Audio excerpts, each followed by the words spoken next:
Strevs, 0-0 draw. What's your overall assessment of the game today? Yeah, look, especially first half was really tough. They had a lot of the ball in the first half without creating loads of opportunities, but they had lots of the football, which I expected them to. But I thought we had some real good counter-attacking opportunities, which we didn't quite do.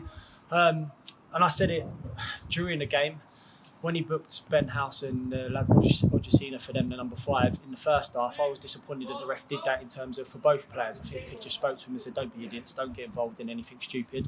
And listen, it led into their lad getting sent off at the start of the second half. And I'm being perfectly honest, I was coming out to the second half, I didn't even see it happened that quick. But then that turned into us having lots of possession, trying and they put a low block 4-4-1.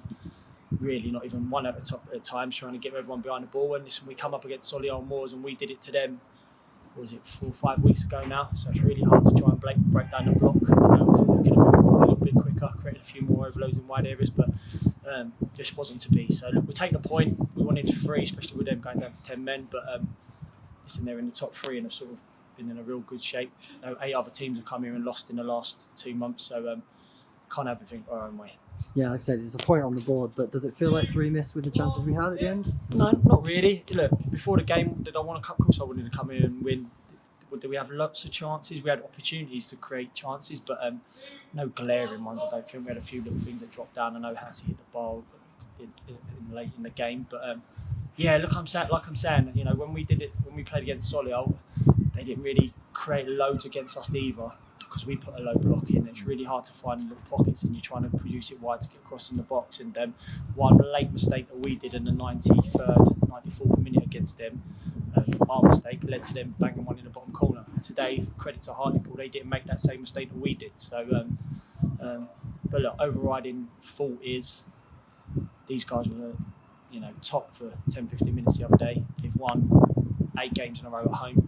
We've been the first team to come here and get a point off them and get anything off them. But yeah, look, we're a little bit frustrated that it wasn't more, because especially with them going down to 10, you like to think we get the chances to do it, but we just couldn't quite do it today. And was there a slight change of shape back to the 5 at the back today? Do you think that paid off against obviously a tough opposition? Listen, it was just we played it earlier in the season. It wasn't nothing to do with us thinking about. It was just thinking about what they've been doing, and I've done my homework on who's played here the last 8 weeks.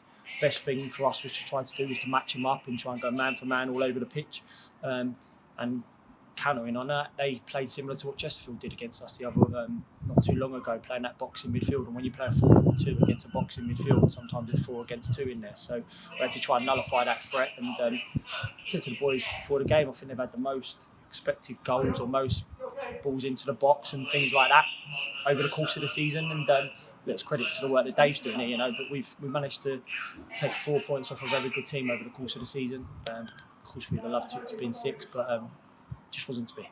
But overall, it's a positive to take into Tuesday. Yeah, look, certainly. It's coming here a long journey we've had. It's our first overnight we've had in over a year, which seemed really strange being away from family and staying in a hotel and stuff like that. And look, we knew this month, when you write up on the ball like I do at the start of the month and you're looking and you're going, we've got Chesterfield away is in great form, Hartlepool best home form in the league, now Wrexham on Tuesday night, Stockport in a couple of weeks. This month, coming out the back end of this month, where we can try to be in and around, hopefully will set us up for the latter part of the season. We knew this was a real tough month ahead with some big challenges, but it seems like the last couple of months have felt like that. The difference with this month to the month we had before that was we had lots of home games. Now it's lots of away games. So yeah, it's trying to stay in and around the mix of. There's probably 3 teams that have pulled a little bit away at the top, and no disrespect, there's probably a few that have dropped the other way at the bottom.